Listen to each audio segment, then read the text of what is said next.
নমস্কার, আমি বিপি পোদ্দার হসপিটালের পক্ষ থেকে দীপঙ্কর পাত্র কথা বলছি। BP Poddar hospital, new Alipur, Kolkata. আজকের আমরা উপস্থিত হয়েছি, আমাদের বিপি পোদ্দার হসপিটালে এসেছিলেন পেশেন্ট ছবিরানী মান্না। ওনার হার্টের ব্লক নিয়ে উনি এসেছিলেন। ওনার হার্টের স্বাস্থ্যসাথী কার্ডের মাধ্যমে অ্যাঞ্জিওগ্রাফি করিয়েছিলেন উনি, এবং অ্যাঞ্জিওগ্রাফি করার পরে আমরা যেটা দেখেছিলাম হার্টের ব্লক ছিল, সেই হিসেবে ওনার স্টেনও করা হয়েছিল। তা সেখান থেকে ওনার অ্যাঞ্জিওপ্লাস্টিও হয় স্বাস্থ্যসাথী কার্ডের মাধ্যমে। আজকে 2024 অক্টোবরে ওনার অ্যাঞ্জিওগ্রাফি এবং অ্যাঞ্জিওপ্লাস্টির পরে আজকে 2025 আজকে শেষ হতে গেল। তাই আজকের ওনার বাড়িতে এলাম ওনার কাছে জানতে উনি কেমন আছেন, এবং সঙ্গে রয়েছেন আমাদের পেশেন্টের সঙ্গে রয়েছেন ওনার ছেলে। উনি গ্রামীণ চিকিৎসক।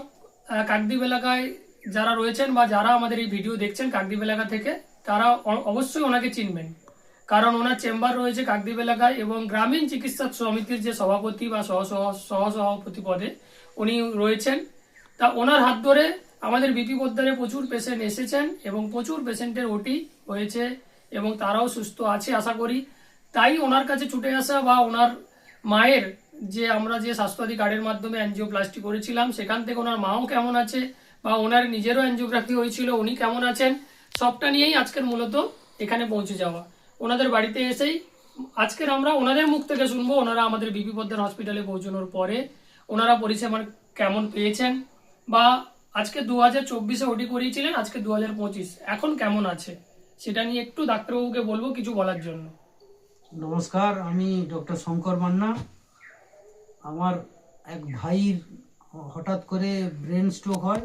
ওকে নিয়ে গিয়ে আমি 9 দিন ছিলাম বিপি পোদ্দারে। ওখানে পরিবেশ আর স্বাস্থ্য ব্যবস্থা খুব ভালো মনে হয়েছে। তারপরে এসে আমার মাকে নিয়ে গেলাম, মার অ্যাঞ্জিওগ্রাফি করলাম। তাছাড়াও আমি নিজেও করেছি, আমার শ্বশুরমশাইয়ের করেছি, আমার ফ্যামিলি সবাই করেছি কম বেশি। বা তাছাড়া প্রচুর রুগীরও করেছি, সবাই মোটামুটি ভালো আছে। আমার মার আজকের 1 বছর হয়ে গেল অ্যাঞ্জিওগ্রাফি। আমার মা বর্তমান ভালো আছে। মা যে শয্যায় বসে আছে, সকলের সামনে কথা বলছে, ভালো আছে, সবাই ভালো। আচ্ছা, আপনি একটু বলুন যে আপনি আপনার মাকে ছাড়াও তো আপনি নিজেও গেছিলেন, অ্যাঞ্জিওগ্রাফি করিয়েছেন, তার সঙ্গে সঙ্গে আরো কয়েকজন রিলেটিভকে পাঠিয়েছিলেন। ওনারা আপনার সম্পর্কে যেন কে হয়? আমার শ্বশুরমশাই করেছেন, আমার এক দাদু করেছেন, আমার আত্মীয় স্বজন অনেকে করেছে, 4-5 জন করেছে, আমার মামা করিয়েছেন। তাছাড়াও পেশেন্ট প্রচুর করিয়েছেন। আপনার প্রথম পেশেন্ট গেছিল আপনার ভাই, যে ব্রেন স্ট্রোক বা ব্রেন হ্যামারেজ নিয়ে। হ্যাঁ, ব্রেন স্ট্রোক বা ব্রেন হ্যামারেজ যেটা ওটি হয়েছিল, সেক্ষেত্রে কত খরচ হয়েছিল আমাদের হসপিটালে? 1,20,000। 1,20,000? 2,20,000। আচ্ছা, এটা মার্কেটে আপনাকে কেমন কি রেট বলেছিল অন্য জায়গায়? অন্য জায়গায় প্রায় 3 লাখ টাকা বলছিল।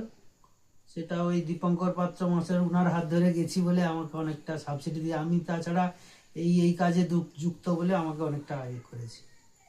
যাই হোক, ভালো আছেন, আমার ভাইও ভালো আছেন, বর্তমান ওষুধ খেয়ে যাচ্ছেন বা ওখানে চেক আপেও আছেন, ভালো আছেন। ওর বয়স তো মাত্র কম বয়স, মাত্র 32 বছর বয়স।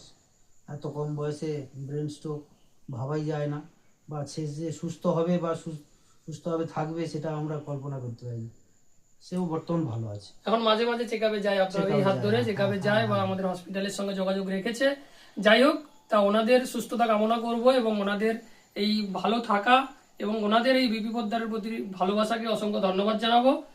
সঙ্গে থাকুন। নমস্কার।